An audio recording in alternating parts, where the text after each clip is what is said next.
তুমি চাইলে একটা কাজ করতে পারো, আমার অনলাইন কোর্সে ভর্তি হতে পারো। প্রতি মাসের 1 তারিখে আমার নতুন কোর্স শুরু হয়। এই নতুন ব্যাচে তুমি ভর্তি হয়ে চাইলেই তুমি তোমার আইসিটি বইটা কমপ্লিট করে নিতে পারো এবং পরীক্ষা চলে কমপক্ষে 3 মাস, অর্থাৎ যতদিন একজন স্টুডেন্ট আইসিটিতে পরীক্ষা দিয়ে A+ না পাবে ততদিন পর্যন্ত তাকে আইসিটি পড়ানো হয়।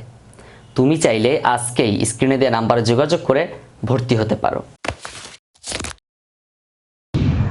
আসসালামু আলাইকুম রহমতুল্লাহ, আশা করি অনেক অনেক ভালো আছো অ্যান্ড অসংখ্য ধন্যবাদ দিচ্ছে আরও একবার আমার এই ভিডিওতে যুক্ত হওয়ার জন্য। অ্যান্ড আশা করি তুমি পুরো ভিডিওগুলো দেখেছো। যদি না দেখে থাকো প্লিজ লেকচার বাই লেকচার পুরো ভিডিওগুলো একটু কষ্ট করে দেখে নাও।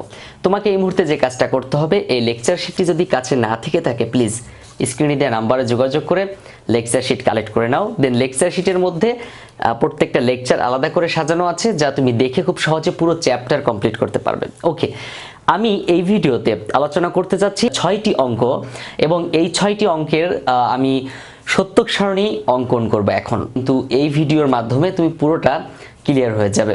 তাহলে আমি প্রথম যে অঙ্কটা দেখতে পাচ্ছি a+b * a+c, এটাকে যদি আমি সত্যক সারণীতে রূপান্তর করতে চাই বা এটার সত্যক সারণী যদি অঙ্কন করতে চাই, তাহলে আমাকে প্রথমে একটা বিষয় আইডেন্টিফাই করতে হবে, সেটা হচ্ছে a+b a+c। এখানে চলক ব্যবহার করা হয়েছে কোনটা কোনটা, a, b এবং c, তিনটা, রাইট? তো এই তিনটা যেহেতু ব্যবহার করা হয়েছে, তাহলে আমরা এই তিনটার জন্য তিনটাকে ইনপুট ধরে বাকি কাজগুলো কমপ্লিট করব। তাহলে সত্যক সারণীর সংজ্ঞাটা কিন্তু তুমি মনে রাখবে, লেকচার শিটের মধ্যে অবশ্যই দেওয়া আছে। তারপর আমি একটু বলে দিই যে সারণীর মাধ্যমে বিভিন্ন ইনপুটের উপর ভিত্তি করে লজিক সার্কিটের আউটপুট প্রদর্শিত হয়, তাকে বলা হয় সত্যক সারণী। ওকে, তো সত্যক সারণী আমি এখন অঙ্কন করব। তাহলে আমার কাজ থাকবে, এখানে আসলে কতগুলো ঘর হবে তা প্রথম পর্যায়ে কিন্তু বোঝা যাবে না। এটা বুঝতে গেলে আমাকে এই অঙ্কটা প্রথমে তুলতে হবে। তো আমি এতটুকু বুঝলাম, নিচে ঘর হবে 8টা আর শিরোনাম হবে একটা, মোট 9টা ঘর হবে। কিভাবে বুঝলাম? যেহেতু a b c 3টা আছে, তো এই 3টা আমরা জানি 2n, n এর জায়গায় এই 3কে যদি আমি বসাই তাহলে হবে 8। 8টার একটা হচ্ছে শিরোনাম, এটা হচ্ছে শিরোনাম। অ্যান্ড এখানে আমি ইনপুট লাইন ব্যবহার করব। প্রথমে a এর জন্য একটা ঘর নিব, তারপর b এর জন্য একটা ঘর নিব, a b দেন c এর জন্য একটা ঘর নিব। দেখো, তাহলে আমি প্রথমে আইডেন্টিফাই করলাম যে এখানে আমার কোন কোন চলক ব্যবহার করা হয়েছে বা কোন কোন লেটার ব্যবহার করা হয়েছে, a b c 3টা। তো এই জন্য আমি a b c 3টার জন্য 3টা ঘর নিলাম। এবার আমার কাজ থাকবে ব্র্যাকেটের মধ্যের কাজগুলো কমপ্লিট করা। তাহলে এখানে ব্র্যাকেট আছে a+b, এই a+b এর মধ্যে ব্র্যাকেট আছে, তাহলে আমি a+b নির্ণয় করব এই ঘরের মধ্যে। একটা ঘরে a+b নির্ণয় করব, তারপর আরেকটা ঘরে a+c নির্ণয় করব। যেহেতু a+cটা আলাদা একটা ব্র্যাকেটের মধ্যে আছে, তাহলে a+c নির্ণয় করব এখানে। ওকে, তারপর দেখো a+b এবং a+c দুটো কিন্তু গুণ অবস্থায় আছে। এই a+b এবং a+c দুটো কি অবস্থায় আছে? মাঝখানে কিছু নাই, তার মানে গুণ অবস্থায় আছে। তুমি এটাকে ইংরেজিতে ফাংশন বলতে পারো। এটাকে কি বলতে পারো? ফাংশন, সমীকরণ, ঠিক আছে, বুলিয়ান অ্যালজেব্রা। ওকে, তাহলে এই সমীকরণটা আমরা এখানে লিখবো এখন, মানে এই দুটোকে গুণ করব। তাহলে গুণ করতে গেলে আমি চাইলে এখানে a+b * a+c লিখতে পারি। আবার যদি চাই তাহলে শুধু f লিখতে পারি। মানে কি লিখতে পারি? শুধু f। f মানে কি? ফাংশন বোঝায়। ডান, তাহলে এটা হচ্ছে একটা ঘর। এবার আমরা ওই যে বললাম 8টা ঘর নিব নিচে, একটা কিন্তু শিরোনাম আমি অলরেডি লিখে ফেলেছি। এখানে আইডেন্টিফাই করা লাগবে না কোনটা ইনপুট কোনটা আউটপুট, জাস্ট এতটুকু মনে রাখলেই হবে, একটা শিরোনাম হবে। আর এখানে নিচে ঘর হবে টোটাল 8টা। তো 1টা,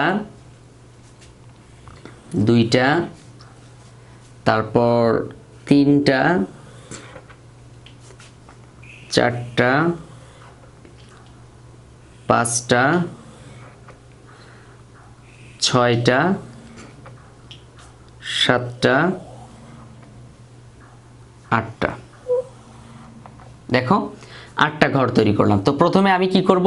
ওই যে 0 1 2 3 4 এভাবে 7 পর্যন্ত বাইনারি মান লিখব, 5 6 এবং 7।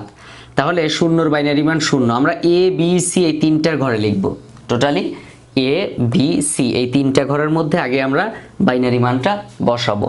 তো 0, তারপরে 1-এর বাইনারি 1, 2-এর বাইনারি 10, 3-এর বাইনারি 11, 4-এর বাইনারি 100, 5-এর বাইনারি 101, 6-এর বাইনারি 110, 7-এর বাইনারি 111। ব্যাস, বাকি ঘরগুলো আমি এখন শূন্য বসিয়ে দেব। এখন খেয়াল করো, প্রথমে আমরা a প্লাস বি এই ঘরের ফলাফলটা কি হবে সেটা দেখব। তো a প্লাস বি মানে এই দুইটা ঘর a এবং b, এই a আর b এই দুটো ঘরকে আমরা এখন কাজ করব। কি করব? যোগ করব। তো যোগের ক্ষেত্রে তোমাকে আমি একটা টেকনিক শিখিয়ে দেই। তুমি চাইলে কিন্তু এভাবে যোগ করতে পারো, 0 এবং 0 যোগ করলে 0, 0 0 যোগ করলে 0, 0 1 যোগ করলে 1, এভাবে তুমি চাইলেই করতে পারো। আবার 0 1 যোগ করলে 1, 1 আর 0 যোগ করলে 1, 1 আর 1 0 যোগ করলে আবার 1, 1 আর 1 যোগ করলে 1, 1 আর 1 যোগ করলে 1, এভাবে তুমি চাইলে করতে পারো কাজটা। আবার তুমি যদি আমার লজিক গেটের প্রত্যেকটা পার্ট 7টা ভিডিও যদি তুমি দেখে থাকো 7টা গেট সম্পর্কে, তাহলে আরেকটা বিষয় ক্লিয়ার হতে পারবা। সেখানে কিন্তু আমি বারবার একটা বৈশিষ্ট্যের কথা বলেছিলাম। সেই বৈশিষ্ট্যটা কি ছিল? যে যোগ মানে অর গেটের যে বৈশিষ্ট্যটা ছিল, অর গেট মানে যৌক্তিক যোগ, তাই না? তো যৌক্তিক যোগের গেটে একটা বৈশিষ্ট্য আমি বলেছিলাম, 2 নম্বর বৈশিষ্ট্য যেটা ছিল সেটা হচ্ছে কমপক্ষে একটি ইনপুট 1 হলে আউটপুট 1 হবে, মানে যোগের ক্ষেত্রে। তো আসলে যোগের ক্ষেত্রে 1-এর পাওয়ারটা বেশি, মানে 1কে বেশি প্রাধান্য দেওয়া হয়। কিভাবে? দেখো, আমি যে দুটো ঘর যোগ করব সেই দুটো ঘরের মধ্য থেকে আমি প্রথম ঘরটা মানে প্রথম ঘরের মধ্যে যত জায়গায় 1 আছে আউটপুটে 1 বসাবো। দেখো এখানে 1 আছে এই ঘরে, তাহলে আমি এখানে আউটপুটে 1 বসাবো। তারপরে এখানে 1 আছে, তারপর এখানে 1 আছে, তারপর এখানে 1 আছে। তাহলে আমি a এর ঘরের মানটা ফলো করা শেষ। হ্যাঁ, ফলো করলাম। এবার b এর ঘরে চলে যাব। যে দুটো ঘর আমি যোগ করছি সেই দুটো ঘরের কথাই কিন্তু আমি চিন্তা করছি এবং ওই দুটো ঘরকে আমি মূলত ফলো করব। তাহলে 2 নাম্বার ঘর যেটা b আছে ওইটা দেখো 1 আছে কোথায়? এখানে 1 আছে, এখানে 1 আছে, আর এখানে 0, এখানে 0, এখানে 1 অলরেডি লিখেছি, এখানে 1ও লিখেছি। তাহলে আমি দুটো ঘরের মধ্যে কোথায় কোথায় 1 আছে সেই 1গুলো ফলো করে কিন্তু 1 বসাই দিলাম। এখন বাকি যে ঘরগুলো আছে এগুলো 0। এবার তুমি যদি চাও a এবং b দুটো ঘর মুখে মুখে যোগ করে দেখতে পারো আমার উত্তরের সাথে মিলে গেছে কিনা। আমি কিন্তু জাস্ট কি টেকনিকে বসাই দিলাম। তুমি চাইলে যোগ করেও বসাতে পারো, বাট যোগ করতে গেলে হয় কি ভুল হয়ে যায়, এক ঘরেরটা অন্য ঘরে ধরা হয়ে যায়। এবার দেখো আমি a এবং c কোন দুটো ঘর? তাহলে a এবং c কে যোগ করব, এই a এর ঘর এবং c এর ঘর। তো আমার প্রথম কাজ থাকবে যেহেতু যোগ করব, যোগের ক্ষেত্রে যোগের কথা বললে আমি প্রথমে ফলো করব 1 আছে কোথায়। তো যে দুটো ঘর বা 3টে ঘরের মধ্যে যোগ করব সেই 3টে ঘরের মধ্যে 1 আছে কোথায়। তো প্রথমে আমি a এর কাছে যাচ্ছি, a এর কাছে যে দেখব ওর কাছে কোথায় কোথায় 1 আছে সেটা আমি আউটপুটে বসাবো। 1 1 1 1, দেখো এখানে 1 ছিল 1, এখানে 1 ছিল 1, এখানে 1 ছিল 1, এখানে 1 ছিল 1, রাইট। তারপর a এবং c এর মধ্যে যেহেতু যোগ করছি তাহলে এখন যাব আমি c এর কাছে। c এর ঘরে 1 আছে কোথায়? দেখো এখানে আছে 1, তাহলে আমি আউটপুটে 1 বসাবো। এখানে আছে 1, 1 বসাবো। এখানে আছে 1 অলরেডি লিখেছি, এখানে আছে 1 অলরেডি লিখেছি। এখন যে ঘরগুলো ফাঁকা আছে এই ঘরগুলোতে আমি এখন 0 বসাবো।